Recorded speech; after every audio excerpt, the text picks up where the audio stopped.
శ్రీ శ్రీహరిని నమ. ఏకమేవ ద్వితీయం బ్రహ్మ అయిన నామ రూప గుణ విశేషమైనటువంటి విశేషరహిత పరమాత్మ ఏకోహం బహుశ్యాం ఏకం అయ్యున్న తాను అంటే అన్ని సచ్చిదానందకర పరమాత్ముడైనటువంటి శ్రీ మహావిష్ణువు అన్ని స్వరూపాలలో అన్నింటా తానే ఉన్నాడు కాబట్టి అతడు భగవంతునిగా వెలసి తన యొక్క మాయా యోగ శక్తి సహాయం చేత పిపీలికాది బ్రహ్మ పర్వంతరము సకల చరాచర విశ్వాన్ని సృజించి వినోదిస్తున్నాడు. సృష్టించింది ఆయనే, వినోదిస్తున్నది ఆయనే. మరి ఆ భగవంతుని యొక్క అవతార లీలాగాథ వైభవమే శ్రీమద్ భాగవతము. వాస్తవానికి ఈ భాగవతం గురించి భక్త విజయమే అనవచ్చు. పరమ భాగవతులైనటువంటి వారు అంటే భాగవతాన్ని ఇష్టపడి కృష్ణ పరమాత్ముని మీద భక్తి భావాన్ని పెంచుకొని తుదకి ఆయనలో లీనమయ్యి అంటే ఆయనలో మోక్షాన్ని పొందిన వారు ఎవరెవరు అంటే భక్త ప్రహ్లాదుడు, ధ్రువుడు, అంబరీషుడు, నారదుడు, పృథుడు, అక్రూరుడు, సుధాముడు, కుచేలుడు, అదేవిధంగా బలిచక్రవర్తి, వృత్తాసురుడు, ఇక గోపికాది భక్తుల గాథల ద్వారా వారి ప్రార్థన వాక్సుమాల ద్వారా నవవిధ భక్తులను ఆధ్యాత్మిక జ్ఞానాన్ని విషయ వస్తు వైరాగ్యాలని ప్రదీపింపజేసే మోక్షశాస్త్రమే భాగవతం.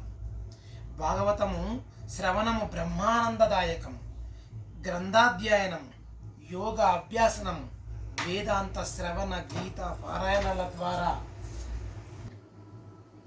వేదాంత శ్రవణ గీతాపారాయణల ద్వారా లభించని శాంతి అంటే అన్య శాస్త్రాలు అన్య పురాణాల ద్వారా లభించని పరమశాంతి ఒక భాగవతం ద్వారా మాత్రమే లభించునని సాక్షాత్తు శ్రీ మహావిష్ణువే చెప్పడం జరిగింది.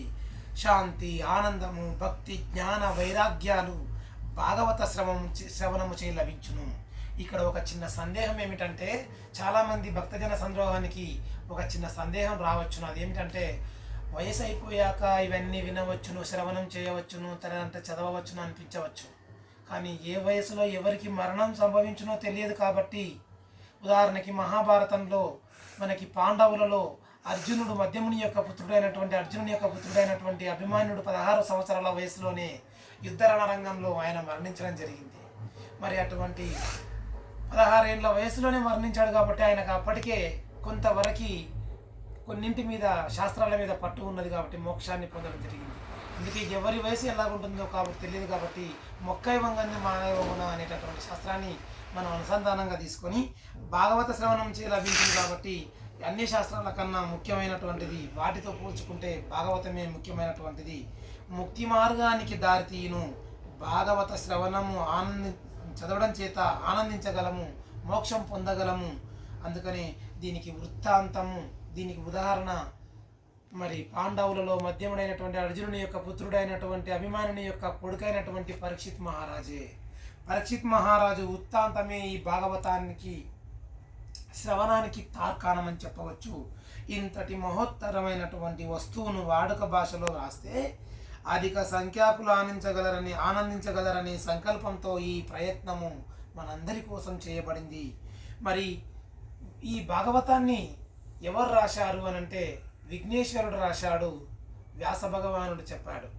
మరి వ్యాసుడు చెప్తున్నటువంటి వ్యాసుడు కూడా అనేక అష్టాదశ పురాణాలు నేను రాయడం జరిగింది. నారదునితో ఒక సందర్భంలో మాట్లాడుతూ, నారద, అన్ని పురాణాలను నేను రచించితిని, కానీ ఎందుకో నా మనసు వెలితిగా ఉన్నది, అసంతృప్తిగా ఉన్నది.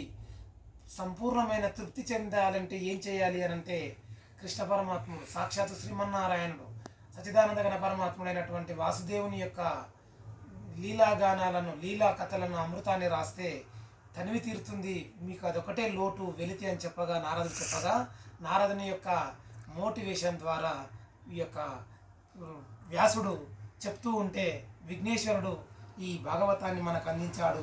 మొట్టమొదటిసారిగా మనకి పరీక్షిత్ మహారాజు ద్వారానే ఈ వృత్తాంతం మొదలయ్యిందని చెప్పుకోవచ్చు. దీనిలో పోతన గారి యొక్క మందార మకరందాల మాధుర్యంతో వ్యాసుడు రచించినటువంటి సంస్కృతాన్ని తెలుగులోకి అనువదించినటువంటి భక్తమాత్యులు పోతన గారు మందార మకరందాల మాధుర్యంతో కూడి ఉన్న కొన్ని పద్యాల రత్నాలు ఇందు పొందపరచబడినవి. ఈ పవిత్ర భాగవత గ్రంథాన్ని చదివిన వారు, విన్నవారు అనిర్వచనీయమైన ఆనందాన్ని, శాంతిని ఖచ్చితంగా పొంది శ్రీ యొక్క మహావిష్ణువు భగవదానుగ్రహాన్ని పొంది పాత్రులు కాగలరని ఆశిస్తూ శ్రీమద్ భాగవత సంగ్రహము ఈ గ్రంథాన్ని సరళ వ్యవహారిక భాషలో భక్తజన సందోహానికి అర్థమయ్యే రీతిలో కొన్ని విషయాలను కథలను మనం చెప్పుకుందాం. కాబట్టి దయచేసి ఆధ్యాత్మిక చింతనకు మనకు ఈ జన్మలో మానవుడికి భగవంతుడు ఈ జన్మకి మనకు అంకితం చేశాడు కాబట్టి అవకాశం ఇచ్చాడు కాబట్టి మనము ఈ యొక్క భగవత శ్రవణానందాన్ని పొందుదామని చెప్పేసి మోక్షాన్ని తుదకు పొందుదామని చెప్పేసి సంగ్రహంగా సమర్థవంతంగా తెలుగును రచయించిన శ్రీ బాల గంగాధర పట్నాయక్ గారు అంటే కొంతమంది మనకి గీతా ప్రెస్లో ఇట్లాంటివి అన్ని కథలు కలిపి మీకు నేను కొంచెం ఏమనుకోకుండా చెప్పడం జరుగుతుంది. దయచేసి భక్తి జన సంద్రోహం ఆనందంగా శ్రవణానందాన్ని పొందగలరని మనవి.